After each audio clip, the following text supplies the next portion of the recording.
कितना साल इस देश में शासन किए, बिहार में कितना साल शासन किए, मुसलमानों के लिए क्या? जेडीयू को या नीतीश कुमार जी को कांग्रेस पार्टी के सर्टिफिकेट की कोई जरूरत नहीं है।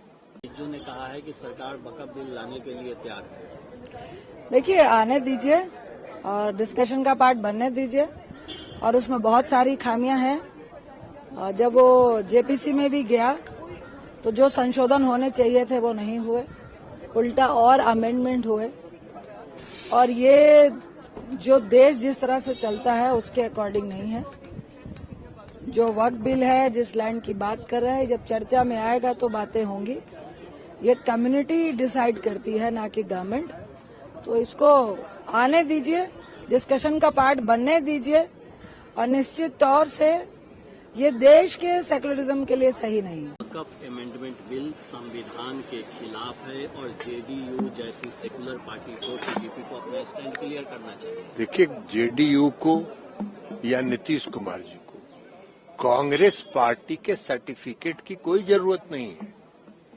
वो अपने गिरेबान में झांक के देखें, कितना साल इस देश में शासन किए, बिहार में कितना साल शासन किए, मुसलमानों के लिए क्या किया उन्होंने, उसका भी तो बताएं।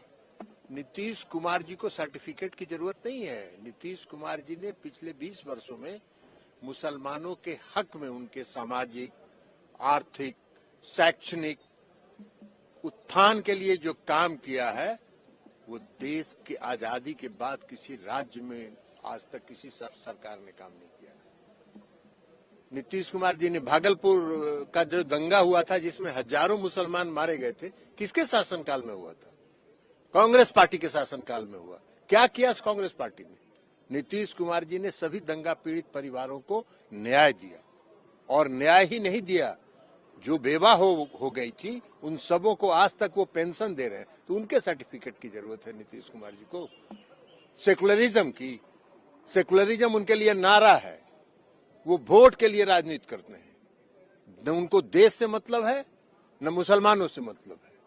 उनको अपने वोट की चिंता रहती है। नीतीश कुमार जी काम करते हैं, इसलिए उनके, कांग्रेस पार्टी के, और हमने जयराम रमेश जी का भी बयान देखा, जयराम रमेश जी के सर्टिफिकेट की जरूरत नीतीश कुमार जी को न है और न जेडीयू को। तो आपकी पार्टी का क्या स्टैंड है? आपकी पार्टी, हमारी पार्टी जो करेगी वो लोकसभा में करेगी, मीडिया के माध्यम से नहीं करेगी। सरकार तैयार है। सरकार हर बिल को टेबल करता है, वह बिल को भी टेबल करेगा। जयराम रमेश तो कह रहे हैं कि एंटी कॉन्स्टिट्यूशन है ये, कांग्रेस पार्टी कह रही है। कोई संविधान के विरुद्ध सदन के अंदर में कोई बिल नहीं आता है, ये कांग्रेस को समझना चाहिए रहेगा।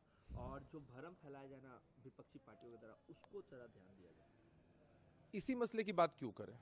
देश में इससे पहले भी कई बार ऐसे मसले हुए हैं जिसमें हमारे विपक्ष के लोगों ने कंफ्यूजन का फायदा लेने का प्रयास किया है।